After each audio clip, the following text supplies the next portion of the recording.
Canal Dri Brasil Adriana de Piedade e Adriano de Jequié, divulgando a verdade com Jesus de Nazaré.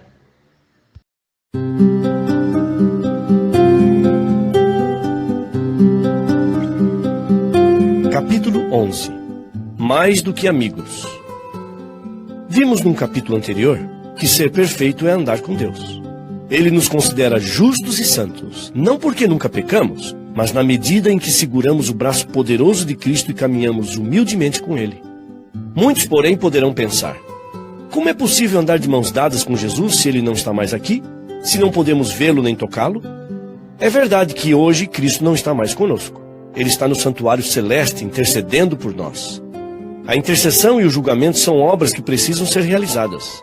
Mas Ele quer ao mesmo tempo andar conosco aqui neste mundo. Ele quer segurar a nossa mão e levar-nos pelos caminhos da vida. Ele sabe que neste mundo a vida é muito difícil.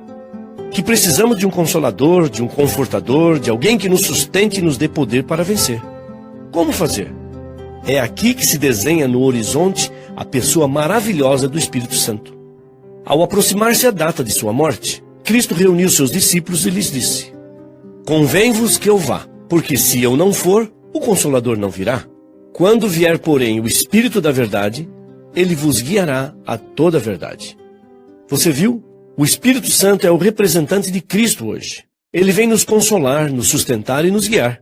Andar com Deus, na realidade, significa andar com o Espírito Santo. Andar com Cristo cada dia num relacionamento de amor é nada mais do que permitir que o Espírito de Deus nos guie. Já lhe ocorreu alguma vez pensar no Espírito Santo apenas como uma força, uma espécie de vento ou uma coisa sem vida e sem corpo vagueando pelo ar? Era essa a impressão que eu tinha quando garoto. Minha mãe orava: ó Deus, enche-nos de teu Espírito. E eu pensava que alguma bola de ar iria entrar dentro de mim. Demorei anos para entender que o Espírito Santo é uma pessoa. Ele é Deus. Como Deus o Pai e o Filho Jesus Cristo. É uma pessoa que conhece, que tem vontade, que ama, que fica triste. Quando Cristo subiu ao céu, Ele enviou o Espírito Santo não simplesmente para andar conosco, mas para morar em nós. Não sabeis que sois santuário de Deus e que o Espírito de Deus habita em vós? Aqui está envolvido um relacionamento íntimo. Não pode existir separação entre o Espírito e nós. Ele não quer estar apenas ao nosso lado. Ele quer estar em nós, dentro de nós. Nenhuma partícula de ar pode nos separar. É aceitando a sua presença em nosso coração que andaremos com Deus. É permitindo que Ele ocupe cada canto de nosso ser que caminharemos com Cristo, porque o Espírito é o seu representante. O Espírito é Cristo em nós. Isto não é maravilhoso?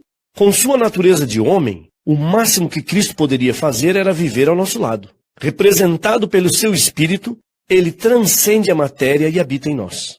O Espírito Santo, meu querido jovem, é a nossa mais urgente necessidade hoje. No dia que Ele encher a nossa vida, no dia que lhe entregarmos as chaves do coração e lhe permitirmos tomar posse de cada milímetro quadrado do nosso ser, nossa vida será transformada assim como a vida do deserto depois de uma torrente de chuva. Vidas secas florescerão, vidas fracassadas se tornarão vitoriosas, vidas improdutivas produzirão, corações tristes e desanimados terão o brilho da alegria e da esperança. Vícios serão vencidos, correntes de hábitos que submetem serão quebradas. A voz do Espírito é o grito da liberdade, é o canto da vitória, é o clarim de um amanhã glorioso. Se formos sensíveis aos apelos constantes do Espírito Santo, não correremos risco de errar. Quando te desviares para a direita e quando te desviares para a esquerda, os teus ouvidos ouvirão atrás de ti uma palavra dizendo: este é o caminho, andai por ele. O sucesso de nossa vida dependerá da nossa sensibilidade em prestar ouvidos a essa voz. Ela estará sempre nos falando ao coração, consolando-nos quando estamos tristes, confortando-nos quando estamos desalentados, encorajando-nos quando estamos temerosos, esclarecendo-nos quando estamos em dúvida, aconselhando-nos quando estamos nos desviando do caminho. É assim que se anda com Deus.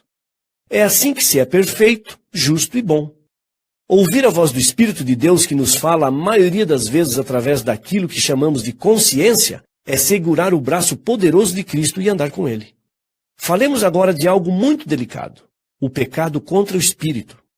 Você já ouviu falar dele? Em que consiste o pecado contra o Espírito Santo? Uma das doutrinas maravilhosas da Bíblia é a doutrina do perdão. Cristo morreu por nós e com sua morte pagou o preço dos nossos pecados. Se cairmos aos seus pés e o reconhecermos como nosso Salvador, ele apaga as nossas transgressões. Não importa o tipo de vida que tenhamos vivido no passado. Não importa quão baixo tenhamos caído no pecado. A palavra de Deus diz que se confessarmos os nossos pecados, ele é fiel e justo para nos perdoar. Mas há um pecado que, segundo a Bíblia, não tem perdão. Em que consiste o pecado contra o Espírito Santo? Por que é que Deus não o perdoa? Como pode alguém saber se chegou a cometer esse terrível pecado? Vamos ilustrar o assunto de forma bem prática. Luiz é um jovem que nasceu na igreja. Ele é um membro ativo, participante e dedicado. Como todo jovem, Luiz tem amigos na faculdade. Um dia, os amigos o convidam para uma festinha de aniversário num sábado à tarde. A primeira resposta de Luiz é não. Mas os dias passam e os amigos insistem. Não tem nada demais, é apenas uma festa de aniversário. O pior de tudo é que entre os amigos que insistem está uma moça de quem Luiz gosta. Finalmente chega o sábado. Luiz vai de manhã para a igreja.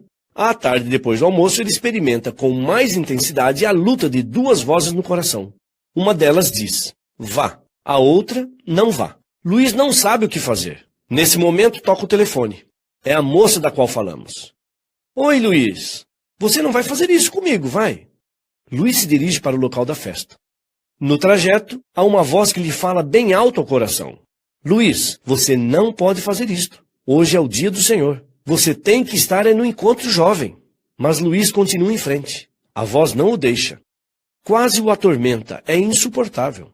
Essa voz é a voz do Espírito Santo falando ao coração. Finalmente, Luiz chega ao local. Há muita alegria e música para todo mundo, menos para ele. A voz continua ali, falando e falando. Ele se sente mal e não consegue ficar ali muito tempo. Volta para casa correndo, deita na cama e chora. A voz continua. Por que, Luiz? Por quê? Você magoou o coração do seu amigo.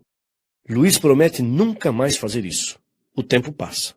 Outro dia os amigos aparecem e convidam-no para um piquenique no sábado. Novamente a luta recomeça em seu coração. Uma voz que diz, vá, Luiz. Você já foi uma vez. Outra voz, Luiz, por favor. Você viu a vez anterior como foi triste. Esta última é a voz do Espírito Santo, mas Luiz tenta apagá-la e não ouvi-la. No ônibus, enquanto se dirigem ao piquenique, a voz continua falando. Luiz, hoje você deveria estar na igreja. Hoje é sábado. Mas Luiz tenta se distrair para não escutar. Lá no piquenique, os rapazes e as moças tocam violão, cantam, brincam e depois começa o som, a dança, a cerveja. Luiz não consegue chegar a tanto. Pelo menos desta vez, ele não bebe cerveja. Mas a vida continua e os piqueniques, as festas e as saídas aos sábados repetem-se com maior frequência.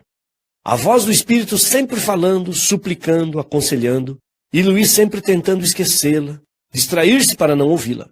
O que ele não percebe é que a voz lentamente, com o correr dos dias, vai se apagando, apagando, apagando, até que um dia não fala mais. Cada vez que aparecia um novo convite, Luiz ia com maior facilidade. A voz cada vez falava mais baixinho. Agora Luiz não só vai, como participa de tudo. Dança, fuma, bebe. Nada mais o intimida. Nada mais dói. Ele não espera um novo convite. Procura os convites. Não existem mais princípios. Não existe mais amigo Jesus. Não existe mais igreja. Começa a justificar suas atitudes. Acha que todo mundo está errado. Que a igreja é bitolada. Que tudo depende da cabeça de cada um. E passa a defender o erro. Onde está a voz que naquele primeiro sábado que os colegas de faculdade o convidaram a uma festinha de aniversário, falou tão alto em seu coração ao ponto de levá-lo a abandonar a reunião, voltar para casa e chorar? Onde está a voz do Espírito Santo que tantas outras vezes falou, suplicou, implorou? O nosso coração, meu querido amigo, é como a palma da mão. Se você não está acostumado a trabalhos pesados e um dia pega uma enxada, a mão começa a doer. Se você parar, a pele continuará sempre lisa e sensível. Se você continuar apesar da dor, aparecerá uma bolha. A bolha arrebentará e, com o tempo, pouco a pouco irá nascendo uma pele grossa e que conhecemos com o nome de calo. É uma espécie de couro duro e insensível. Nunca mais sentirá dor. A dor que sentimos no coração quando começamos a palmilhar caminhos errados é a voz do Espírito Santo. Mas se não a ouvirmos, a dor irá diminuindo pouco a pouco, até ficarmos com o coração encalecido. Não há mais dor, não há mais sensibilidade. Isto é o que a Bíblia chama de pecado contra o Espírito Santo. E por que é que Deus não pode perdoar esse pecado? Será porque o ofendemos tanto que Ele não quer saber mais de nós? Não, não é assim. O amor de Deus é um amor infinito, misterioso e incompreensível. Apesar de nossos erros, de nossa teimosia, de nossa rebeldia contra a voz do seu Espírito, Ele continua nos amando. Mas por que então não perdoa o pecado contra o Espírito Santo? Não porque Ele não queira perdoar, mas porque o ser humano que chegou a cometer esse pecado não sente que está errado. Tudo está bem para ele. Nada mais dói. Nada mais o toca. Não sente mais a voz de Deus suplicando a seu coração. Em consequência, ele vive anestesiado em seu pecado. Não precisa de arrependimento. Para quê? Ele não acha que está errado. Não pede mais perdão porque não sente necessidade dele. E Deus não pode forçar o ser humano a aceitar o perdão. O pecado contra o Espírito Santo é imperdoável. Não porque Deus não queira perdoar, mas porque o homem não aceita o perdão. Talvez você esteja pensando nesse momento. Será que alguma vez ofendi o Espírito Santo de Deus? Será que muitas vezes, quando sua voz me chamou, continuei fazendo coisas erradas? O que fazer se eu estiver me distanciando da voz de Deus, se hoje, por não ter ouvido tantas vezes a voz do Espírito, ela não me fala ao coração com a mesma intensidade com que falava antes? Quando era missionário entre os índios Campas, na Amazônia de meu país, vivi uma experiência que me ensinou uma grande lição. Devia passar aquela noite na mata e decidi fazer uma fogueira. O fogo é vida para o índio. Com ele, prepara seus alimentos durante o dia e à noite ele é luz, proteção e calor.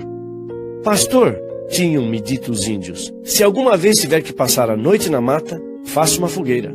O fogo aquecerá e afugentará bichos e insetos noturnos. Lembrando disso, consegui lenha seca e armei a fogueira do caçador que serve para cozinhar e fornecer luz e calor. Tinha aprendido isso tudo na classe de líder JA.